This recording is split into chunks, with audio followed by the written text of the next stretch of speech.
Hey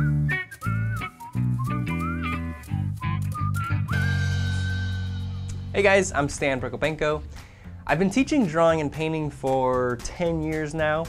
I've seen a lot of portfolios, I've critiqued thousands of assignments, and the problems I saw in student work back when I first started teaching are the same ones I'm still seeing now. These are fundamental issues that don't change with the latest version of Photoshop or even what century you live in. Before we jump in, I want to quickly mention that I'm working on a drawing basics course. It's meant to be a new artist's first course. Get you started doing the right things and hit the ground running. If you don't want to miss it when it comes out, get on the newsletter at proko.com/subscribe. So here are 5 shading mistakes you're probably making and how to fix them. Number 5, icing before the cake. I meet artists all the time who are just starting out and they're practicing techniques and anatomy and shading details and all this really cool stuff, but it's not making their drawings better. Why is that? While they're focused on all the fancy fun stuff, they're making huge proportion mistakes. Their perspective is off and their gesture is stiff. That's not even icing before the cake. That's icing without the cake. You gotta build your pictures and your skills with the fundamentals first. Each concept builds on the last. Surface stuff like anatomy, techniques, and rendering details are all at the tippity top. Awesome, but initially unnecessary and less important than the stuff at the bottom. You can't shade correctly if you don't know the simple form. You can't draw the simple form if you don't understand perspective. The forms don't matter if you can't draw a straight line, keep your proportions in check, or establish a dynamic pose. This is a drawing I did a few years into my studies. If you think it's really good, you've fallen for my tricks. At this point in my development, I got good at shading, but it's filled with structural errors. I didn't really understand form. I just learned some effective tricks to make the drawings appear 3D. An exaggerated core shadow, some reflected light, and a bright highlight as a cherry on top. Wow, it's so easy. But it's all just a cheap distraction from the uninformed construction. The icing might be the part that makes it look pretty or makes it stand out, but icing by itself is gross. It's empty calories. Remember this every time you want to draw eyelashes before the eye socket. Number 4, bad reference. Whoa, hold up guys. I just got tagged and I've got to take a selfie. Let's see. First, camera up high. Very slimming. Kind of dark in here. Turn the flash on. Click. All right, now I've got to choose a nice filter. Tweak that a little bit. Perfect.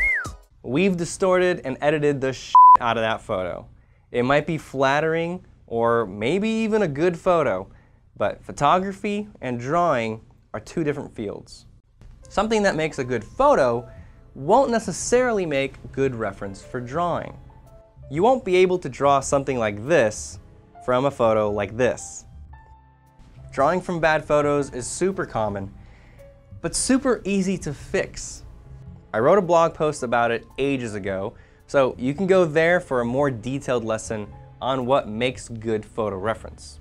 But to paraphrase, don't use overexposed or underexposed photos. Don't use flat lit or flash lit photos. Don't use blurry photos. Don't use photos with extreme lens distortion. Don't use tiny photos. Make sure the resolution is high enough so you can at least see the forms of the nostrils and eyelids. And don't use Photoshopped photos from magazines. When looking for reference, look for photos with good lighting and clear shadows, like this. This will translate into a dimensional drawing. Drawing from a flash photo like this with no shadows makes it much harder to define the forms in your drawing. It's possible, I've done it, but it takes a trained eye and ability to use subtle halftones to define the forms. Beginners usually end up with flat, muddy-looking patches of tone. If you're just getting started, I recommend sticking to photos with lighting that clearly defines the forms. You can find photo packs made specifically for artists that have good lighting and minimal touch-ups. I've got some here. In the long run, the best thing to do is learn how to take your own reference photos. And if you can draw from life instead, well, that's better than any photo. Number 3, outlines. There's always a silver lining, but there's also not, because the real world doesn't have outlines. Yet as beginners, we all start by drawing thick, dark outlines around everything. Now, there's nothing wrong with linear drawings or cartoons if that's your intention. But if you're trying to draw realistically, you need to be thoughtful about your outlines. It's okay to use them. It's a mistake to overuse them or use them as a crutch. Stop thinking of 2D shapes and start thinking of 3D planes. Knowing the structure of the nose, that means the planes of the nose, which are based off of anatomy, will help you place patches of tone that make it look like a convincing nose. No need for outlines. You can draw a whole picture without any outlines, since that's how we actually see things. Masters like John Singer Sargent know how to use both. In the face of this drawing, he's not using outlines, just tone. It's the center of interest, so he makes it more realistic. In all these secondary elements, he's using outlines. The outlines are deliberate. The tonal face and the outline parts have a nice contrast. And the outlines don't look boring. They have a variety to their weight. The jaw and neck are outlined, but the ear isn't. The edge is lost into the background. He used the outlines sparingly and only in areas where he wanted the forms to pop. The left side of the figure is separated from the background with a value difference. The jaw, neck, shirt, bow tie, and jacket are all very similar in value. To separate them with tone would require very subtle shading. In a quick drawing like this, too much detail in secondary elements could look overworked. A well-placed outline is clean and simple. It does the job. Number 2, afraid of the dark. The next mistake is not going dark enough with your shadows. I see this all the time, especially on portraits. People are afraid to put dark shadows on fair skin because they know that the local color of the skin is pale. So they think light skin, light values. But the shadow is just a shadow. It's the lack of light. It's supposed to be dark. Or some people are afraid to go too dark because they might not be able to erase it. So the shadows end up being just as light as their halftones. By removing the shadows, you remove the mood that the lighting created. And you're losing the three-dimensionality of the forms. If you don't like the lighting in the photo, why did you use the photo? Retake it.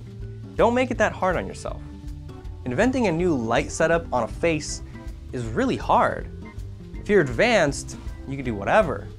You can draw a pretty girl while looking at a beaver. But if you're a beginner, don't. So to avoid muddy or cartoony drawings, learn how to see values correctly. When you're drawing, make sure you separate the light family from the shadow family. Remember the rule, the lightest dark is darker than the darkest light. If you're not sure what that means, this next mistake is for you. And number 1, sloppy values. The most common shading mistake I see is not organizing your values correctly. Not making your shadows dark enough, like I mentioned in the last mistake, is one way, but making your halftones too dark is just as bad. So general sloppiness with your value control is the bigger issue. The first thing that is important to understand is that the value on any particular point on the surface is mostly determined by the angle of the surface in relation to the light source. Unless you're dealing with highly reflective surfaces, then they act more like a mirror to the environment. For now, let's stick to surfaces like skin, which are slightly reflective. I did a lesson on how to shade a drawing a while ago. I highly recommend you watch that next. But generally, the part of the surface that points directly towards the light is called the center light. it will be the brightest spot, excluding any reflected highlights. As the surface turns away from the light source, those planes will get progressively darker. These are known as halftones. The more they face away, the darker they are. After we pass what's called the terminator, the planes don't receive any direct light from the light source, since they are facing away from the light. Everything in there is shadow.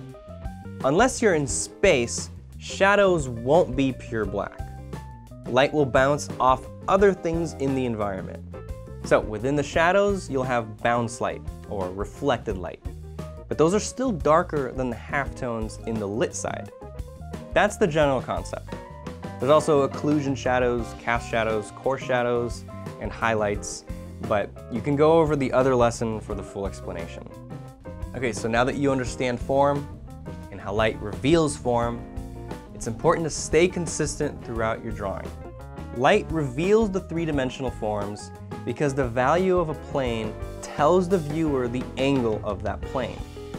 If you make your halftones as dark as your shadows, then you're not communicating the correct plane angles, and that breaks the illusion of form. That brings us back to the rule. The lightest dark is darker than the darkest light. Let me rephrase that a little. The lightest shadow is darker than the darkest halftone. Make a little more sense? You'd think that this reflected light under the jaw is lighter than this halftone on the side of the cheek, right? Well, wrong. I'll prove it. Sample this color, extend it out so you can see it's the same color, then do the same with this side.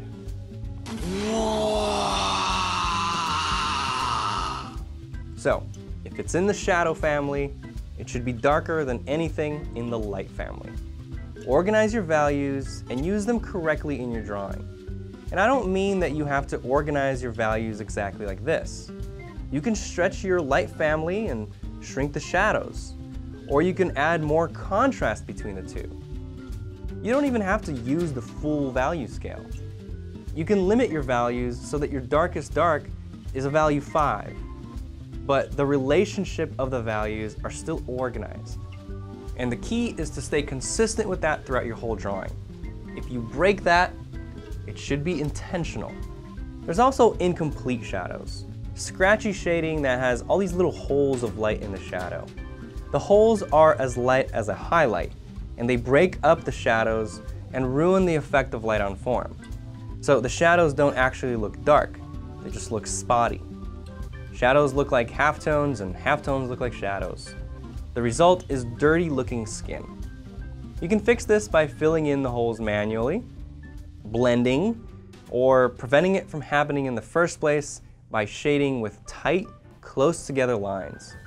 When the shadows are consistent and clean like this, it has a much more realistic and three-dimensional feeling. The goal is to clearly communicate what is light and what is shadow. That makes clear 3D form. Here's another example of a master breaking the rules. Harry Carmian doesn't always fill in his shadows with clean tone, but he's still clearly communicating what is shadow and what is light. He uses the dark pencil only in the shadows. He uses the white pencil only in the lights. This clearly distinguishes the two. His mess is extremely well controlled. It's full of energy and fun to look at. It's skillfully designed, the anatomy is accurate and dynamic. It all holds together. Again, if you want to participate in the Drawing Basics course, make sure you're subscribed. And if you have a few seconds, do me a favor. If you have any friends or classmates that make some of these mistakes, save them. Tell them about this video.